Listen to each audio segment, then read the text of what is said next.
Arestado ang isang lalaki sa isinagawang anti-illegal drugs operation ng Oton Municipal Police Station, Station Drug Enforcement Team sa Barangay Pakyad, Oton, Iloilo, ito lamang ikalima ng Agosto taong kasalukuyan.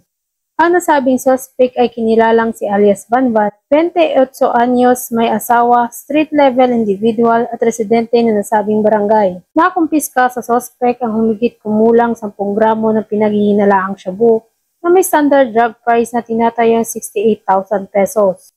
Inabot ng naarestong suspect ang isang sachet ng illegal na droga kapalit ng 2,500 na bypass money. Na-recover pa ang isang piraso ng heat-sealed transparent plastic sachet, 2 piraso ng heat-sealed transparent plastic sachet, proceeds na nagkakahalaga ng 300 piso at iba pang non-drug items. Kasalukuyan na sa impilan na ng Oton MPS ang suspect para sa tamang disposisyon ng kanyang kaso na may paglabag sa RA 9165 o Comprehensive Dangerous Drugs Act of 2002.